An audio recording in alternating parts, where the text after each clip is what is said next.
Welcome to A1 TV Telugu news. తమ ప్రభుత్వం చేపట్టిన కులగణన సర్వేలో ఎలాంటి పొరపాట్లు జరగలేదని సీఎం రేవంత్ రెడ్డి తెలిపారు. కులగణన సర్వేను తప్పుపడితే బీసీలు శాశ్వతంగా నష్టపోతారన్నారు. కులగణన ఎస్సీ వర్గీకరణపై గాంధీభవన్లో నిర్వహించిన పవర్ పాయింట్ ప్రెజెంటేషన్లో సీఎం ప్రసంగించారు. నేను ఆఖరి రెడ్డి సీఎంనైనా పర్లేదు, మా నాయకుడు ఇచ్చిన మాట నిలబెట్టేందుకు క్రమశిక్షణ కలిగిన ముఖ్యమంత్రిగా బాధ్యత తీసుకున్నా. ఇది నా నిబద్ధత. కులగణన నా కోసం, నా పదవి కోసం చేయలేదు. త్యాగానికి సిద్ధపడే కులాల లెక్కలు పక్కాగా తెలిసాం. మా నాయకుడు ఆదర్శంగా నిలబడేందుకు నేను కార్యకర్తగా మిగిలేందుకు సిద్ధమని సీఎం రేవంత్ రెడ్డి అన్నారు. లేని అపోహలు సృష్టించి తప్పుల తడక అనే ఒక అభిప్రాయాన్ని కలిగించడానికి శత విధాల ప్రయత్నం చేస్తున్నారు. కానీ నిజం నిప్పు లాంటిది. ఆ నిజాన్ని వాళ్ళు ఒళ్ళో పెట్టుకున్నా, వాళ్ళు జేబులో పెట్టుకున్నా వాళ్ళకే కాలుతుంది తప్ప అది ప్రజలకు నష్టం చేకూర్చదు. ఎక్కడెక్కడైతే కాంగ్రెస్ పార్టీ రాష్ట్రాలలో అధికారంలోకి వస్తుందో ఆయా రాష్ట్రాలలో కులగణన చేసి ముఖ్యంగా బలహీన వర్గాల లెక్క తేల్చి వాళ్లకు ఇవ్వాల్సిన వాటా కోటా ఇచ్చే బాధ్యత కాంగ్రెస్ పార్టీ తీసుకుంటుంది. కేంద్రంలో ప్రభుత్వం ఏర్పాటు చేసి రాజ్యాంగాన్ని సవరించి 50% రిజర్వేషన్ల నిబంధనను తొలగించి బలహీన వర్గాలకు రిజర్వేషన్లు పెంచడమే కాదు, వాళ్ళ జనాభాను లెక్కగట్టి దామాష ప్రకారం నిధులను కేటాయిస్తామని రాహుల్ గాంధీ గారు మాట ఇచ్చింది. ప్రభుత్వం ఏర్పడిన తర్వాత చాలా సందర్భాలలో చర్చించి దీన్ని పారదర్శకంగా ప్రజలకు అందుబాటులోకి తీసుకురావాలని ఆలోచన చేసినాం. శాసనసభలో పెట్టినాం, చర్చలు చేసినాం, మంత్రివర్గ ఆమోదం తీసుకున్నాం, మంత్రివర్గ ఉపసంఘాన్ని వేసినాం. బలహీన వర్గాల లెక్క 5 కేటగిరీలు ABCDE. ఇవాళ కొంతమంది అంటారు మైనారిటీల లెక్క ఎట్లా తీసేరని. మైనారిటీల లెక్క తీయక తప్పదు. ఎందుకంటే BCE గ్రూప్ కింద వాళ్ళకు కూడా 4% రిజర్వేషన్ ఉన్నది. ఇది చట్టపరంగా సుప్రీంకోర్టు ఇచ్చిన రిజర్వేషన్. మరి ఈ 5 కేటగిరీలకు A category, B category, C category, D category, E category, ఈ అన్ని కేటగిరీలను విడివిడిగా ఎంతమంది ఉన్నారని లెక్క తెలిస్తే బలహీన వర్గాల లెక్క 56.33% లెక్క తేలింది. ఆనాడు పదే 12 గంటలల్లా ఒక్క రోజు చంద్రశేఖరరావు కాకి లెక్కలు చెట్ల మీద ఇస్తరాకులు పుట్టినట్టు లెక్కలు కట్టి ఇదే పెద్ద బైబిల్, ఇదే ఖురాను, ఇదే భగవద్గీత, ఈ లెక్కనే కరెక్ట్ అని కాకి లెక్కలు చూపించాను. నేను ఆ కాకి లెక్కలకు ఒకటే చెప్పదలుచుకున్నా. మా దామాన్ని ఇక్కడనే ఉన్నాడు. SC ఉపకులాలు 59 మంది. ఇన్నేళ్ల నుంచి ఆ లెక్క కరెక్ట్గా ఉంది. కానీ కాకి లెక్కల కేసీఆర్ చేసిన సమగ్ర కుటుంబ సర్వేలో SC ఉపకులాలు 82 కులాలు అని తేల్చాడు. ప్రభుత్వం దగ్గర అధికారికంగా డేటా ఉంది, డాక్యుమెంట్ ఉంది. మా దామాన్న కాగితం తీసుకొని చూపించాలి. 59 కులాలు అని మిగిలిన SC ఉపకులాలు ఎక్కడి నుంచి వచ్చినాయో చంద్రశేఖరరావు చెప్పాలి. ఆధ్యాత్మిక యాత్రలో భాగంగా AP deputy CM Pawan Kalyan తమిళనాడులో పర్యటిస్తున్నాడు. పళని ఆలయాన్ని తన కుమారుడు అఖిరానందంతో కలిసి ఆయన దర్శించుకున్నారు. ఆరుమలిగు దండయుగపాణి స్వామివారి క్షేత్రంలో ప్రత్యేక పూజలు చేశారు. ఆలయ అధికారులు, అర్చకులు పవన్ కు స్వాగతం పలికి దర్శన ఏర్పాట్లు చేశారు. అనంతరం తీర్థ ప్రసాదాలు, శేష వస్త్రాలు అందించారు.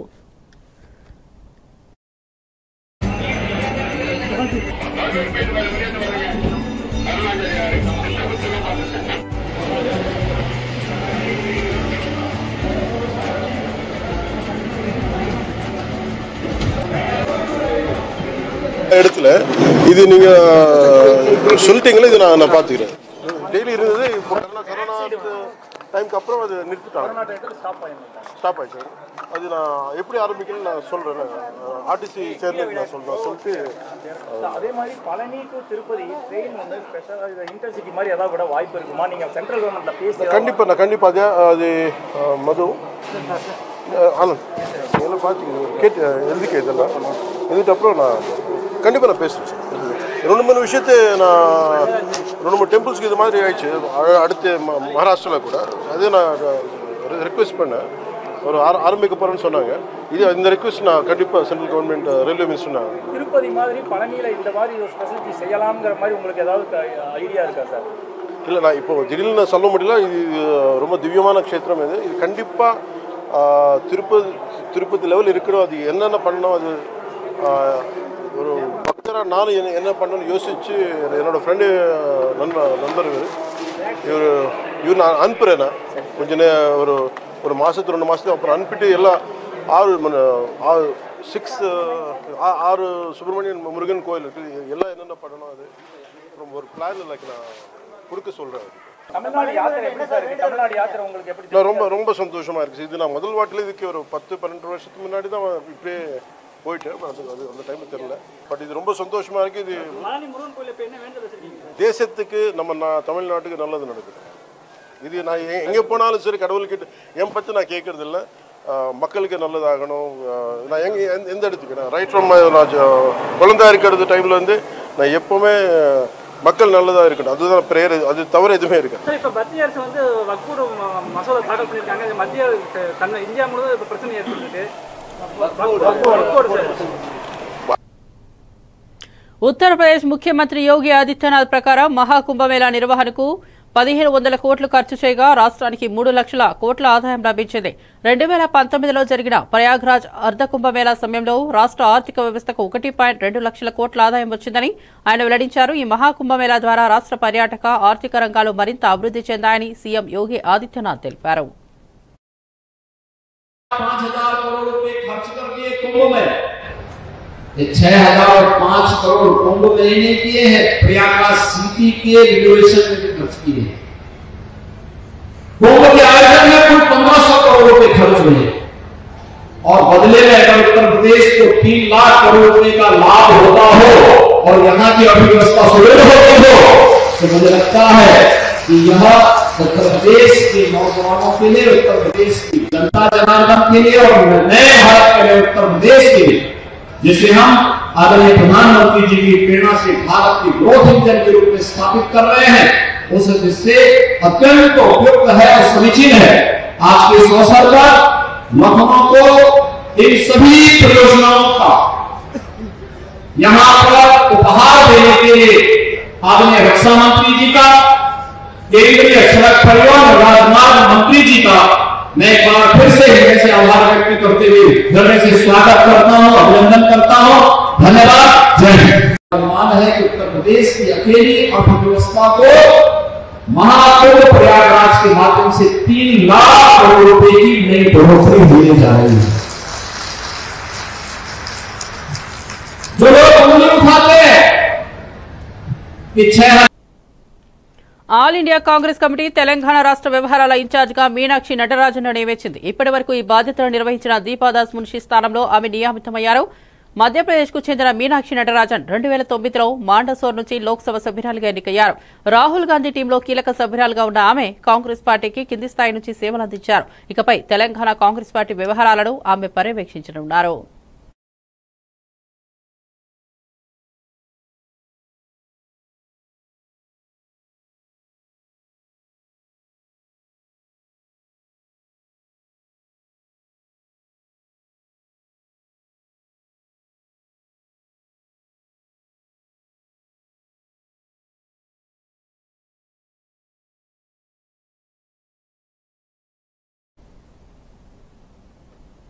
ప్రధానమంత్రి నరేంద్ర మోదీ తన అమెరికా పర్యటనలో టెస్లా సీఈఓ ఎలాన్ మస్క్ తో వాషింగ్టన్ డీసీలోని బ్లెయిర్ హౌస్ లో సమావేశమయ్యారు. ఈ సమావేశంలో ఎలాన్ మస్క్ తన భాగస్వామి షివోన్ జిలిన్ మరియు వారి 3 పిల్లలతో కలిసి పాల్గొన్నారు. ఈ సందర్భంగా మస్క్ ప్రధాని మోదీకి ప్రత్యేక బహుమతిని అందజేశారు. ఈ సమావేశంలో టెస్లా కంపెనీ భారత్ లో పెట్టుబడులు పెట్టడం, స్పేస్ ఎక్స్ సంస్థ ద్వారా భారత్ లో స్టార్లింక్ ఇంటర్నేషనల్ సేవలను ప్రారంభించడం వంటి అంశాలపై ప్రధానంగా చర్చ జరిగింది.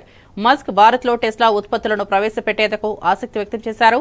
మోదీతో సమావేశం అనంతరం మస్క్ మీడియాతో మాట్లాడుతూ భారత్ లో టెస్లా కార్యకలాపాలను ప్రారంభించేందుకు సానుకూలంగా ఉన్నామని, త్వరలోనే ఈ విషయంపై మరింత స్పష్టత వచ్చే అవకాశం ఉందని తెలిపారు.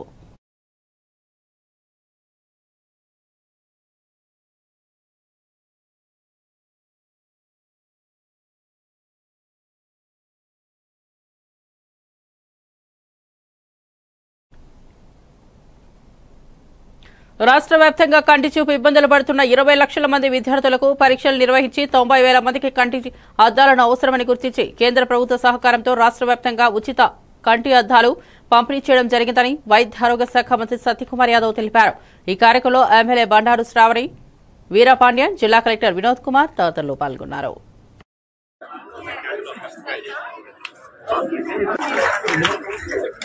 నేను ఇప్పుడు అడిగాను సినిమా గురించి అంటే వెంటనే చెప్పారు. లైఫ్ లో ఎంటర్టైన్మెంట్ చాలా అవసరం. ఎంటర్టైన్మెంట్ లేకుండా లైఫ్ ఉండదు.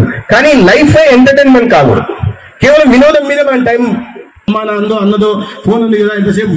పరీక్షలు నిర్వహించడం జరిగింది. దాంట్లో 90,000 మంది విద్యార్థులకి కంటి అద్దాలు అవసరం ఉందని, ఇతరత్ర చిన్న చిన్న కంటికి సంబంధించిన ఇబ్బందులు ఉన్నాయని గుర్తించడం జరిగింది. 90,000 మందికి ఇవాళ ఉచితంగా ప్రభుత్వ పాఠశాలలకి వెళ్ళి ఉచితంగా కంటి అద్దాల పంపిణీ చేయడం జరుగుతా ఉంది. అనంతపురం జిల్లాలో కూడా 3,000 మంది ఈ విధంగా విద్యార్థులు గుర్తించబడ్డారు. ఇవాళ సింగనమల నియోజకవర్గం గార్లదిన్నెలో మోడల్ స్కూల్లో 98 విద్యార్థులకి ఇవాళ ఉచితంగా పంపిణీ చేయడం జరిగింది. అదేవిధంగా ఇతర జిల్లాల్లో కూడా పంపిణీ జరుగుతున్నాయి. అయితే కోడ్ కారణంగా ఎక్కడైతే ఎన్నికలు జరుగుతున్నాయో ఎమ్మెల్సీ ఎన్నికలు అక్కడ తప్ప మిగతా అన్ని జిల్లాల్లో కూడా ఉచితంగా ఈ పంపిణీ జరుగుతా ఉంది. ఇది కాకుండా పాఠశాలలో చదువుతున్న పిల్లల ఆరోగ్యానికి ప్రాధాన్యతనిస్తూ రాష్ట్రీయ బాల స్వాస్థ్య కార్యక్రమం ద్వారా కూడా ఈ చిన్న వయసులో వస్తున్న రాబోయే రోగాలను గుర్తించడం కోసం 4Ds అంటారు వాటిని, అంటే డిసీజెస్ అట్ బర్త్ అని కానీ, లేదా డెవలప్మెంట్ డిలేస్ కానీ, లేదా డెఫిషియన్సీస్ కానీ, ఇటువంటి వాటిని గుర్తించి భవిష్యత్తులో వాళ్ళు 44 రోగాల బారిన పడకుండా కూడా కాపాడడం కోసం వారిని పరీక్షలు నిర్వహించడం జరుగుతోంది. ఇప్పటికే 69 లక్షల పిల్లలకి, అంటే అంగన్వాడీ నుంచి 6 నెలల వయసున్న దగ్గర నుంచి 18 సంవత్సరాల వయసున్న వారి దాకా పరీక్షలు నిర్వహించడం జరుగుతుంది. 56% పరీక్షలు పూర్తి చేయడం జరిగింది. ఏదైనా ఇబ్బందులు ఉన్న వాళ్ళకి డిస్ట్రిక్ట్ ఎర్లీ ఇంటర్వెన్షన్ సెంటర్లో కానీ, భవితా కేంద్రాల్లో కూడా తగిన విధంగా చికిత్స అందజేస్తున్నాం. ఇవన్నీ కాకుండా ప్రధానంగా ఎక్కడైతే పరీక్షలు నిర్వహిస్తున్నామో అక్కడే ఈ పిల్లల ఎలక్ట్రానిక్ హెల్త్ రికార్డ్స్ ని కూడా తయారు చేసే ప్రయత్నం చేస్తున్నాం. అంటే భవిష్యత్తులో మరి ఎక్కడికి వెళ్ళినా కూడా ఈ ఎలక్ట్రానిక్ హెల్త్ రికార్డు కారణంగా వారికి సరైన వైద్యం అందే దిశగా ప్రయత్నాలు రాష్ట్ర ప్రభుత్వం చంద్రబాబు నాయుడు గారి నేతృత్వం చేస్తూ ఉంది. ఆంధ్రప్రదేశ్లోని కర్నూలులో బర్డ్ ఫ్లూ కేసులు నమోదయ్యాయి. కోళ్ల దుకాణాలు మూసివేయబడ్డాయి, ఆంక్షలు విధించబడ్డాయి. కర్నూలు నగరంలో బర్డ్ ఫ్లూ కేసులు నమోదయ్యాయి. అధికారులు నరసింహారావుపేట ప్రాంతాన్ని రెడ్ జోన్ గా ప్రకటించి వైరస్ వ్యాప్తిని నివారించడానికి కఠినమైన నియంత్రణ చర్యలను అమలు చేయాలని కోరారు.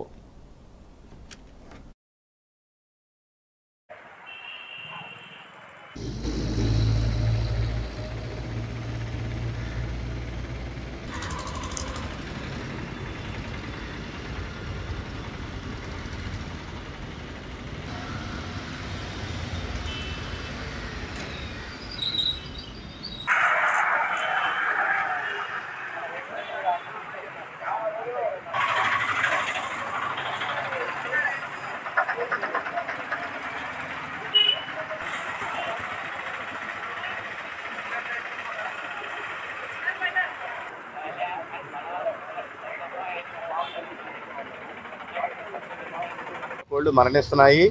దానివల్ల మన కర్నూలు జిల్లాలో కూడా 5 చెక్ పోస్టులు ఏర్పాటు చేయడం జరిగింది. కర్నూలు జిల్లాలో ఇతర ప్రదేశాల నుంచి, ఇతర రాష్ట్రాల నుంచి మన రాష్ట్రంలోకి జబ్బుతోటి ఉన్న కోళ్లు ప్రవేశించకుండా చూడడానికి 5 చెక్ పోస్టులు పెట్టాము.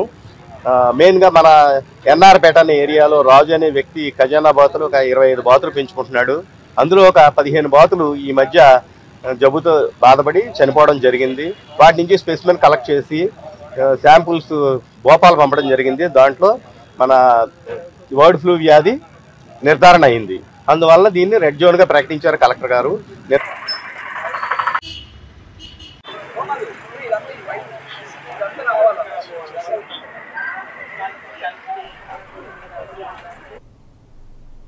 మాదిగ ఇంటెలెక్చువల్ ఫోరం ప్రతినిధులు తెలంగాణ రాష్ట్ర ముఖ్యమంత్రి రేవంత్ రెడ్డిని కలిశారు. సుదీర్ఘంగా పెండింగ్ లో ఉన్న ఎస్సీ రిజర్వేషన్ వర్గీకరణ ప్రక్రియను ప్రారంభించినందుకు ముఖ్యమంత్రికి కృతజ్ఞతలు తెలిపారు. ఈ సందర్భంగా ఎస్సీ ఉపకులాల వర్గీకరణను వేగవంతం చేయడంలో ముఖ్యమంత్రి చొరవ చూపినందుకు మాదిగ మేధావులు ఆయనకు ధన్యవాదాలు తెలిపారు.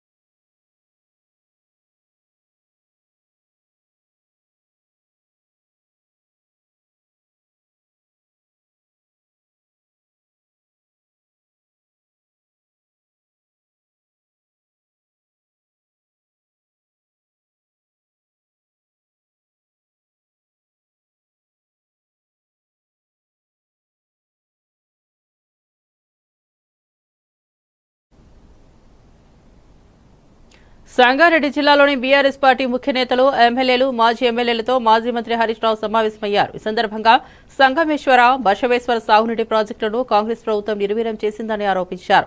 ఈ ప్రాజెక్టులను పూర్తి చేయడం ద్వారా 4 లక్షల ఎకరాలకు సాగునీరు అందించవచ్చని, ఇందుకోసం కాంగ్రెస్ ప్రభుత్వంపై పోరాటానికి సిద్దమవుదామని పిలుపునిచ్చారు.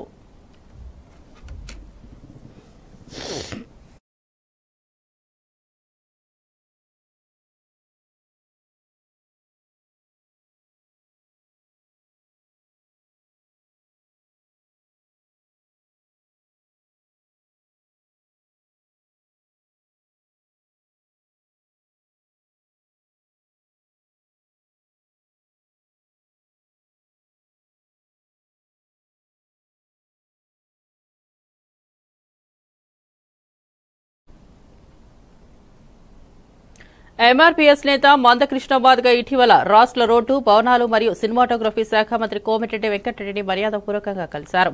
ఈ సందర్భంగా పద్మశ్రీ అవార్డు అందుకున్నందుకు మంత్రి కోమటిరెడ్డి వెంకటరెడ్డి మందకృష్ణబాద్కు శాల్వతో సత్కరించారు. ఈ సమావేశంలో ఎస్సీ వర్గీకరణ సాధనపై కూడా చర్చ జరిగినట్లు సమాచారం.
వైఎస్ఆర్సీపీ అధికార ప్రతినిధి శ్రీమతి ఆర్ఎస్ శ్యామల చిలుకూరు బాలాజీ ఆలయ ప్రధాన అర్చకులు శ్రీ రంగరాజన్ను పరామర్శించారు. ఆలయ అర్చకులైన గౌరవనీయులైన వ్యక్తిపై జరిగిన దాడిని తీవ్రంగా ఖండిస్తూ వారి సంక్షేమం కోసం మద్దతు తెలిపారు. మత సామరస్యాన్ని కాపాడుకోవడం మన బాధ్యత అని పేర్కొన్నారు. అర్చకుల భద్రతకు సంబంధించిన ఈ సంఘటనపై ప్రభుత్వ అధికారులు తగిన చర్యలు తీసుకోవాలని డిమాండ్ చేశారు. వైఎస్ఆర్సీపీ ఎల్లప్పుడూ న్యాయానికి, ధర్మానికి అండగా ఉంటుందని ఆమె మరోసారి స్పష్టం చేశారు.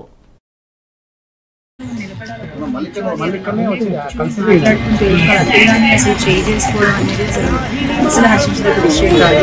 అందులోనూ నాకు పర్సనల్ గా ఈ స్వామి చాలా సంవత్సరాలుగా తెలుసు. చాలా సంవత్సరాలుగా ఈ గుడికి వస్తున్న వాడు ప్రతి ఒక్క భక్తుడికి కూడా రంగరాజన్ స్వామి గురించి తెలుసు.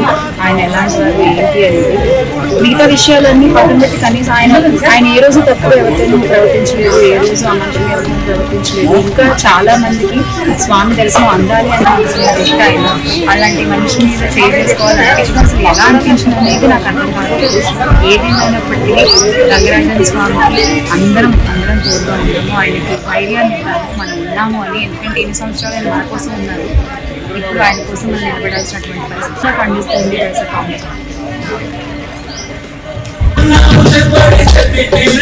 కాంగ్రెస్.